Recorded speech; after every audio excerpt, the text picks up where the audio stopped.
Good things are coming. That's what this card means. The aces of the deck mean good things are on the way. In the future, good things are coming. Pentacles.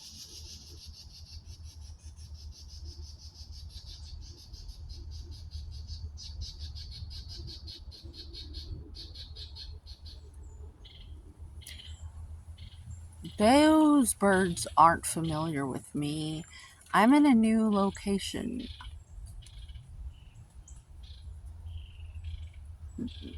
For real. Like, I usually film somewhere else. And those birds are like, who are you? You're in my house. What is that? That's what they're doing. Y'all will get to know me. Okay? Good things are coming. Don't take them seriously. You can't always take them seriously. Sometimes they're just birds and they're like being territorial. Other times it can feel like a sign. You have to be able to differentiate these things. Most of the time, it's all in your head, but it dances with your psyche in such a way where it's like this relationship you have with the now. And as an adept seer, and I'm learning how to be a sayer, my throat chakra is activating. I'm starting to blossom. Whoa! Oh god. It's also ununique, yet unique at the same time. I live by this fascinating private airport. Like, if you say you're Elon Musk or Jeff Bezos and you had your own jet, you would come to this airport. If you were in town, you probably wouldn't go to the major airport. You'd come to this one. Well, they think because we live where we live that they can fly over our house because we're the river folk or something. I don't know. But our airspace is fun. And that's totally not a jet, but we see the private jets all the time. Like the really nice, like, that's someone flying in over my home. But a lot of like pilots for hobby fly over like all the time. There's also a military base with helicopters. So I apologize, but check this out. This right here, to me, is like priceless. To live so close to something like that, to have access to that, it's beautiful. I'm not going to tell you which one it is because it might give away where I live and who does such things. But this means good things are on the way. And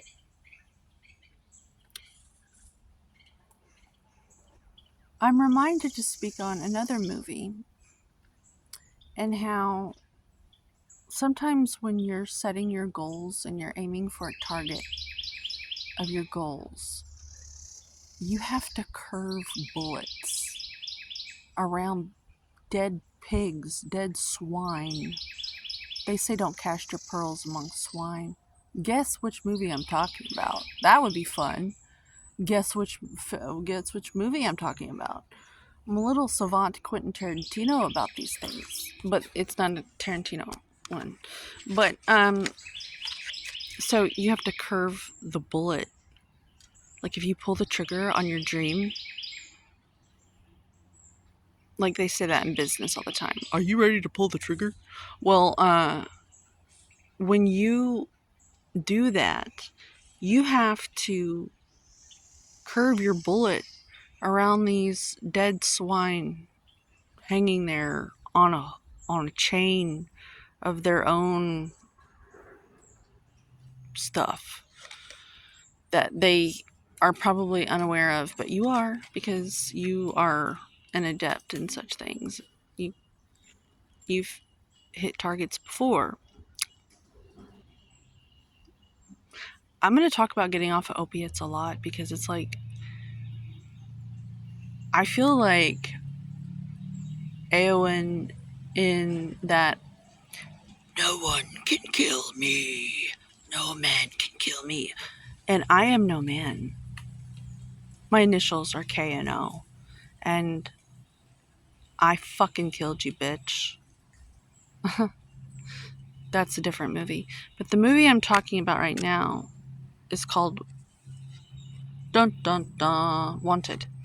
And he has to like curve the bullet around this dead pig to hit the target. Oh my gosh. And then Angelina Jolie stands there and he does it. How much time have I wasted? You know, do you ever wake up from that and you're like, fuck, dadgummit, how much time? But I think these things teach us too. Like, I have a love-hate relationship with that entertainment stuff because it's like anything throughout history. The Bible had its time to help mankind navigate through the trials and tribulations that we all face, just like the Bhagavad Gita. And so Hollywood came around, and there were people, you know, the networks, the industry, there was a hand in there of propaganda and an agenda, and we have to be okay with it. Because if we come at it like there's this disturbing agenda, we will be disturbed. And that's a huge rabbit hole, a huge pitfall that I see. If you're like a pot smoker or a drug doer, you're not gonna do well in that. But like, if you come at it with a clear head and you look back on your career of movie watching, as I feel like Butch in Pulp Fiction. As a kid, I was just sat in front of a TV because my dad got sick, and I think a lot of us were like latchkey kids, and all we had was the TV. And I always liked the movies more. Like, who wants to watch commercials? Thank God most of us don't have to do that anymore. Isn't that lovely? Me and my daughter were just talking about that, how we don't watch commercial. When's the last time we've seen a commercial? Oh, YouTube Prime. Thank you. It's my Graceland. Because now we can actually go anywhere. Like on Gilbert Grape, we can go anywhere. And that's another one that's very significant to me because my father's name was Gilbert. And there's a lot in that movie that resonates with so many people because it's like a classic. Like, who doesn't love that movie? But good things are coming, and we just have to trust it. This right here reminds me of a feature in my yard that sprung up naturally. It was so crazy how the greens grew like that, and it was like that for many years until a family moved across the street and like ripped it all down. But it reminds me of when I cold turkeyed the opiates. I couldn't leave the room for like 8 days, and I went to the bathroom. I left the room to go to the bathroom, but other than that, I couldn't even get up to bathe or anything. And there were times where I was stuck on the toilet and vomiting in the bathtub at the same time. It was truly horrifying and horrific, but it was lovely because if you go through that hell, you don't want to do it again. Unless you're fucking crazy, you just what? And I think it's sad because I have a family member that for years after my family gossiped about me because they're still on the pills today and they don't believe I did it. And when I first did it, they kept interrogating me. So how long? How long did it take? How long did it take? Because I could tell they wanted to get off of them. And this was a suburban housewife who, to this day, we all know she takes them, but she won't talk about it. Like, it's one of that type deals. But she spent a week in her bed sick like I was, and I knew she was trying to get off of them, and she ended up going to the doctor towards the tail end of it. She couldn't do it. She could not do it. She gave up. Right, man, she made it like 4 or 5 days, and she went to the doctor and got more. And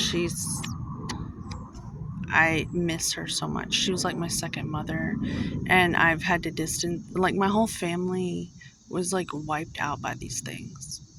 And I'd love to talk about that more because I know there's so many people out there whose families have been decimated by such things. The opiate epidemic. What happens is these women and men, they do one of two things. They either embrace the poverty of it all and use poverty to get off of them. Like, I used my inability to buy more, and I just sat like Gandhi with it. Fucking just, I got mad because there were these nasty individuals who would like manipulate me by, like, I would have never hung out with these people ever, but they would have the pills and such things. Because they wanted something from me. They never got it. But so you either do that, you get dissatisfied enough, and you get angry enough to quit, or you get a job at the strip club, which leads into prostitution, which leads into becoming a massage therapist. And it's this thing that is just a domino effect. And once you open those doors, how are you gonna shut them? Because you see how easy it is to make the money. But a part of you,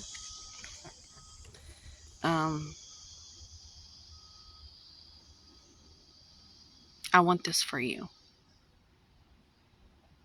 I wish this on your life.